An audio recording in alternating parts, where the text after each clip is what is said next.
విద్యార్థి చట్టం అమలు చేయాలంటుంది ఎక్కడ కూడా అమలు కావడం లేదు అంటే ఈ రోజు ఆ తర్వాత బీర్ షాపులు కానీ బార్ షాపులు కానీ ఆ తర్వాత నడవకపోతే వీళ్ళకి ప్రభుత్వానికి ఇన్కమ్ లేదు. ఈ రోజు మీరైనా మేమైనా మనం అందరం కోట్లాది మంది ట్యాక్స్ కడితేనే ఆ ట్యాక్స్ తో వాళ్ళు కార్లు నడుపుకుంటున్నారు, వాళ్ళకి అన్ని విలాసవంతంగా ఆ తర్వాత శాలరీస్ కూడా తీసుకుంటున్నారు లక్షల్లో. నేనేమంటున్నా, వాళ్ళు లాభం పొందడానికి ఈ యొక్క ప్రైవేట్ వాళ్ళని ఏదైతే మనం చేసినామో ఆ ప్రైవేట్ వాళ్ళని ఆ విధంగా చేసినట్టయితే ఏమవుతుంది, మాకు వచ్చే ఇన్కమ్ ఆ తర్వాత కోట్లలో ప్రతి సంవత్సరం కోల్పోతాం.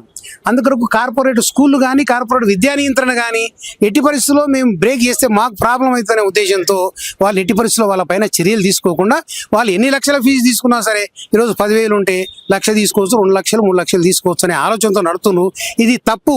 తప్పకుండా కొంత లిమిటెడ్ ఫీజుతో ఈరోజు విజయ్ రీసెంట్లీ ఏదైతే తమిళ్లో ఇంట్రడ్యూస్ చేసిండో ఆ జీవోను మీరు ఇక్కడ కూడా కొంత తేడాతో ఇంట్రడ్యూస్ చేసి ఎంతో మంది చదివించాలని అనుకుంటున్నారు. కాబట్టి వాళ్ళకి అన్యాయం జరుగుతుంది. ఒక లెక్చర్గా, కాంటెస్టెడ్ ఎమ్మెల్సీగా, ఒక ప్రిన్సిపల్గా కూడా చేసిన నేను ఎడ్యుకేషన్ వ్యవస్థలో ఉన్నా కాబట్టి తప్పకుండా మంచి చేయాలని మేము కోరుకుంటున్నాము.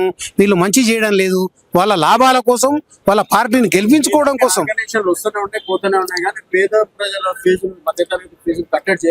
కట్టడి చేయలేకపోతున్నారంటే ఈ యొక్క వీళ్ళు కూడా ఏం చేస్తున్నారంటే వాళ్ళంతా వాళ్ళు ఎవరో పిలిపించి అంతో ఎంతో ఏదో మేనేజ్ చేస్తే వెళ్ళిపోతున్న సంస్థను నేను చేసిన బాబు. నేను కార్పొరేట్ విద్యా నియంత్రణ పరంగా కాదు, ఆ తర్వాత మా యూనియన్స్ ఏవైతే ఉన్నాయో, లెక్చర్స్ యూనియన్స్ ఏవైతే ఉన్నాయో నేను పోరాడి చేయించిన.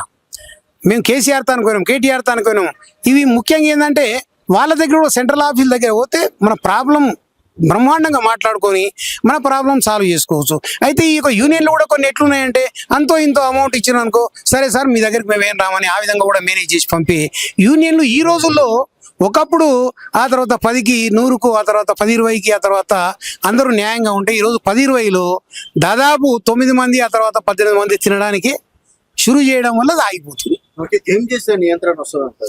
ఏం చేస్తే అంటే ఇవన్నీ ఇలాంటివి చేసి తప్పకుండా మనం ఒక తెలంగాణ తెచ్చుకోవడానికి ఆ తర్వాత ఎట్లయితే కేసీఆర్ గారు చేసినారో నిరాహార దీక్షలు, ఆమరణ నిరాహార దీక్షలు, ఈ మొత్తం అక్కడిక్కడ అన్ని స్కూళ్ళు, పాఠశాలలు, ప్రతి విలేజ్, ప్రతి డిస్టిక్ తిరిగి కొన్ని యూనియన్లు ఏర్పరచుకొని ప్రతి డిస్టిక్ యూనియన్ ఏర్పరిచి ప్రతి మండలికి యూనియన్ ఏర్పరిచి తప్పకుండా వాళ్ళకంతా వ్యాప్తి చెంది అందరూ ఒక పెద్ద సమావేశం పెట్టుకొని బహిరంగ సభ ఏర్పాటు చేస్తే అలాంటివి ఒక్కొక్కటి కాకుండా కొన్ని రోజులు చేస్తే తప్పకుండా ఇది మారుతుందని అనుకుంటున్నా. తప్పకుండా గవర్నమెంట్ జీవో కూడా రిలీజ్ చేస్తుందని అనుకుంటున్నా, ఏ గవర్నమెంట్ అయినా. ఈసారి చేస్తున్నాం, ఇది కాకపోతే వచ్చేసారి థ్యాంక్ యూ అంటే ఈ వరుసగా వచ్చేసారని కాదు, చేస్తూనే ఉంటాం.